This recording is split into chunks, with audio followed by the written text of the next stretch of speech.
Barnaby Rudge, A Tale of the Riots of '80, by Charles Dickens. Chapter 70. Mr Dennis, having dispatched this piece of business without any personal hurt or inconvenience, and having now retired into the tranquil respectability of private life, resolved to solace himself with half an hour or so of female society. With this amiable purpose in his mind, he bent his steps towards the house where Dolly and Miss Haredale were still confined, and whither Miss Miggs had also been removed by order of Mr Simon Tappertit. As he walked along the streets with his leather gloves clasped behind him, and his face indicative of cheerful thought and pleasant calculation, Mr Dennis might have been likened unto a farmer ruminating among his crops, and enjoying by anticipation the bountiful gifts of Providence. Look where he would, some heap of ruins afforded him rich promise of a working off. The whole town appeared to have been ploughed and sown, and nurtured by most genial weather, and a goodly harvest was at hand.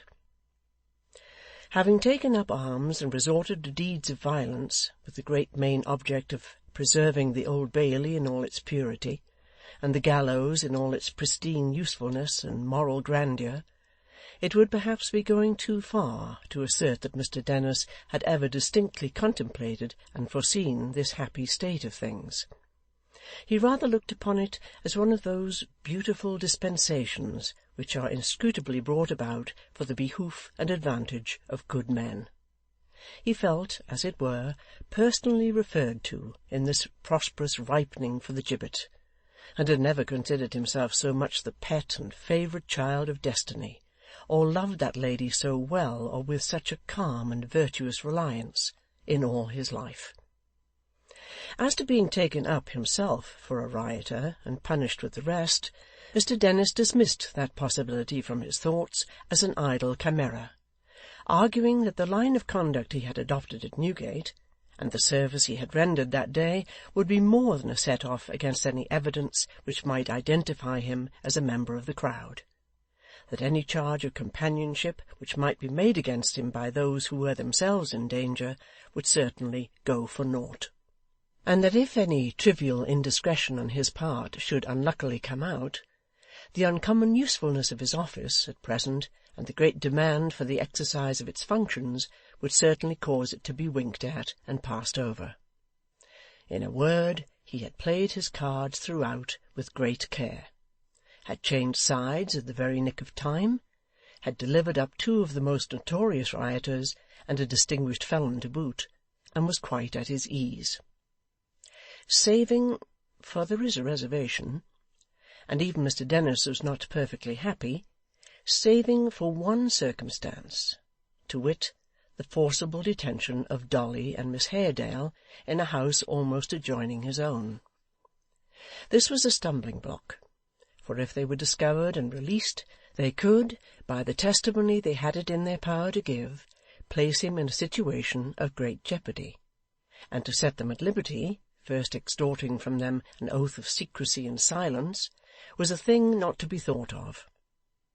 It was more, perhaps, with an eye to the danger which lurked in this quarter, than from his abstract love of conversation with the sex, that the hangman, quickening his steps, now hastened into their society, cursing the amorous natures of Hugh and Mr Tappertit with great heartiness at every step he took.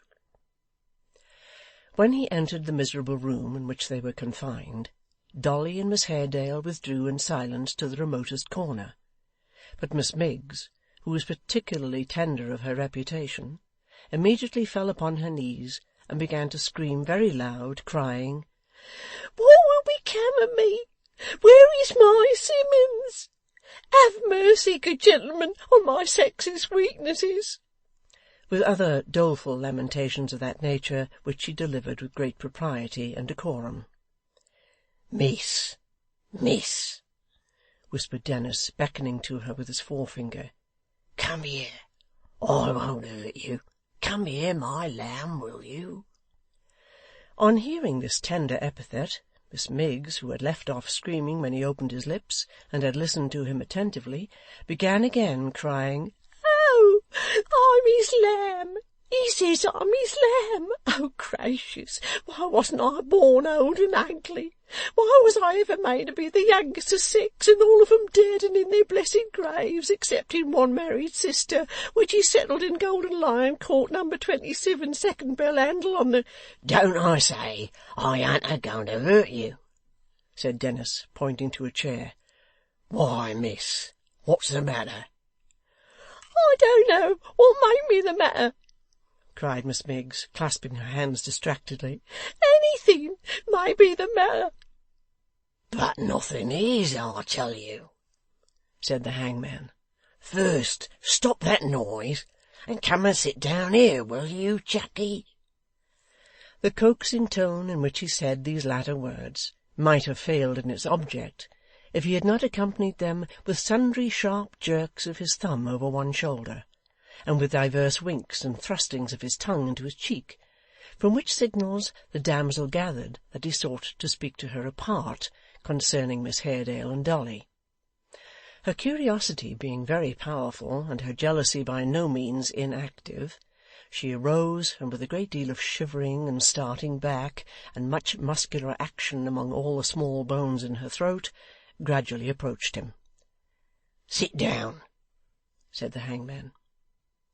Suiting the action to the word, he thrust her rather suddenly and prematurely into a chair, and designing to reassure her by a little harmless jocularity, such as is adapted to please and fascinate the sex, converted his right forefinger into an ideal bradawl or gimlet, and made as though he would screw the same into her side, whereat Miss Miggs shrieked again, and evinced symptoms of faintness. "Lovey, my dear," whispered Dennis, drawing his chair close to hers. "When was your young man here last, eh?" "My young man, good gentleman," answered Miggs in a tone of exquisite distress. "Ah, Simmons, you know, him," said Dennis. "Mine indeed!" cried Miggs with a burst of bitterness, and as she said it she glanced towards Dolly. "Mine, good gentleman!" This was just what Mr Dennis wanted and expected. "Ah," he said, looking so soothingly, not to say amorously, on Miggs, that she sat, as she afterwards remarked, on pins and needles of the sharpest Whitechapel kind, not knowing what intentions might be suggesting that expression to his features. "I was afraid of that. I saw as much myself. It's her fault. She will entice 'em." "I wouldn't," cried Miggs, folding her hands and looking upwards with a kind of devout blankness. "I wouldn't lay myself out as she does. I wouldn't be as bold as her. I wouldn't seem to say to all male creatures, 'Come and kiss me,'" and here a shudder quite convulsed her frame, "for any earthly crowns as might be offered. Worlds," Miggs added solemnly, "should not reduce me. No, not if I was Wenus." "Well, but you are Wenus, you know," said Mr Dennis confidentially. "No, I'm not, good gentleman," answered Miggs, shaking her head with an air of self-denial, which seemed to imply that she might be if she chose, but she hoped she knew better. "No, I am not, good gentleman. Don't charge me with it."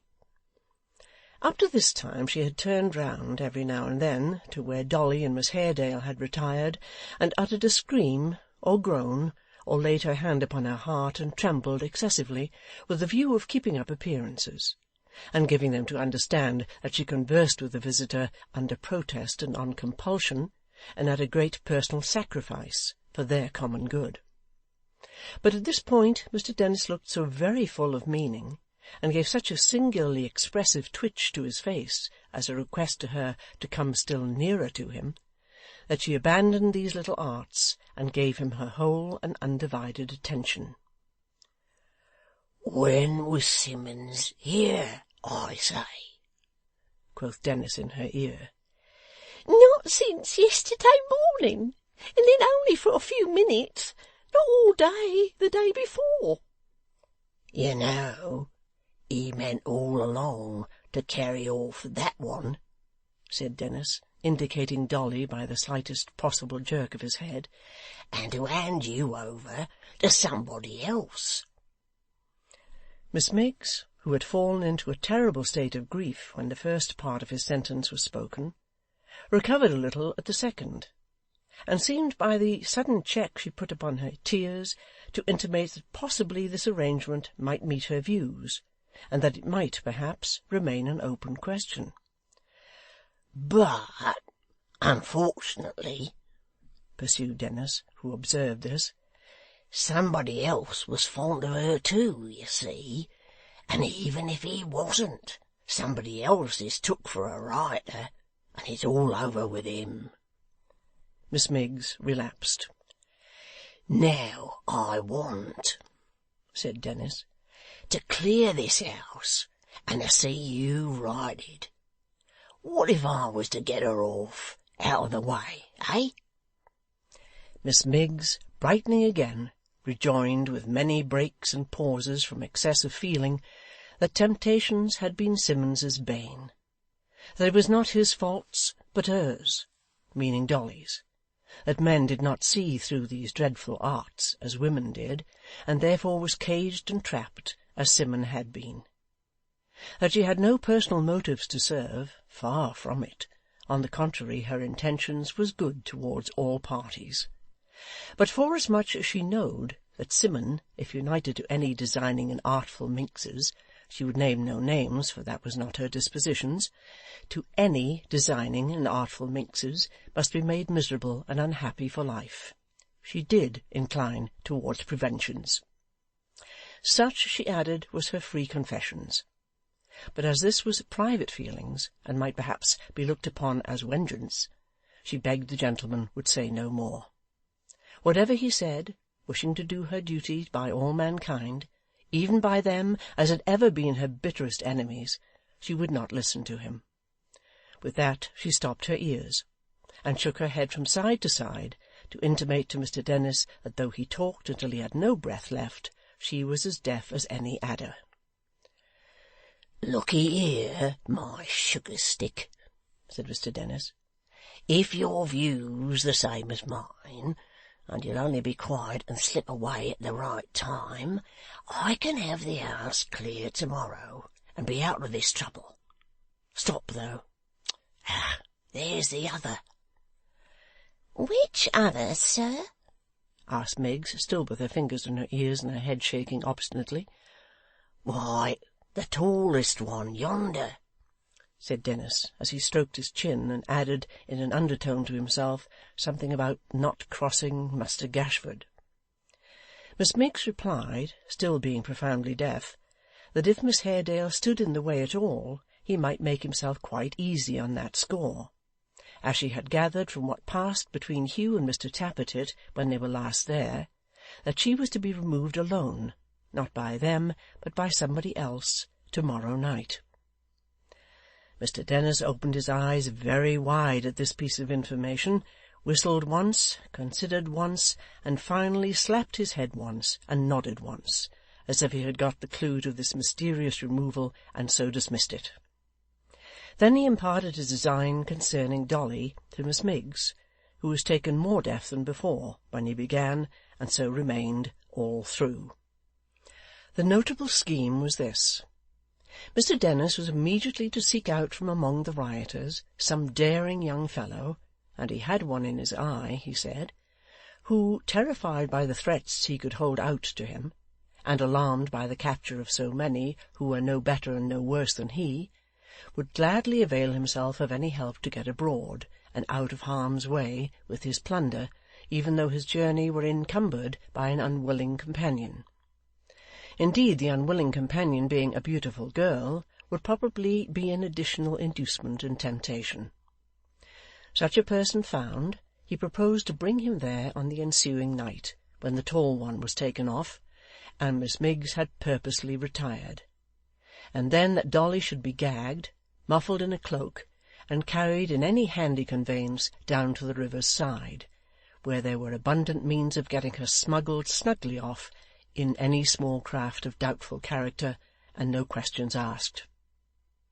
With regard to the expense of this removal, he would say, at a rough calculation, that 2 or 3 silver tea or coffee pots, with something additional for drink, such as a muffineer or toast rack, would more than cover it.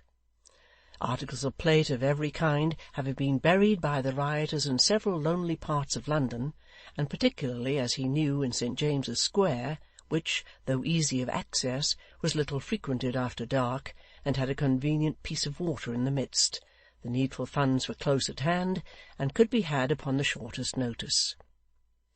With regard to Dolly, the gentleman would exercise his own discretion. He would be bound to do nothing but to take her away, and keep her away. All other arrangements and dispositions would rest entirely with himself. If Miss Miggs had had her hearing, no doubt she would have been greatly shocked by the indelicacy of a young female's going away with a stranger by night, for her moral feelings, as we have said, were of the tenderest kind. But directly Mr. Dennis ceased to speak, she reminded him that he had only wasted breath. She went on to say, still with her fingers in her ears, that nothing less than a severe practical lesson would save the locksmith's daughter from utter ruin, and that she felt it, as it were, a moral obligation and a sacred duty to the family to wish that someone would devise one for her reformation. Miss Miggs remarked, and very justly, as an abstract sentiment which happened to occur to her at the moment, that she dared to say the locksmith and his wife would murmur and repine if they were ever, by forcible abduction or otherwise, to lose their child, but that we seldom knew in this world what was best for us, such being our sinful and imperfect natures, that very few arrived at that clear understanding.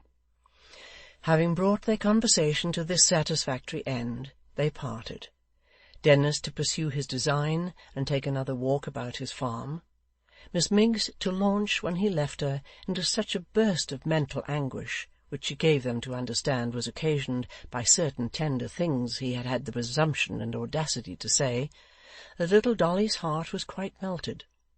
Indeed, she said and did so much to soothe the outraged feelings of Miss Miggs, and looked so beautiful while doing so, that if that young maid had not had ample vent for her surpassing spite in a knowledge of the mischief that was brewing, she must have scratched her features on the spot.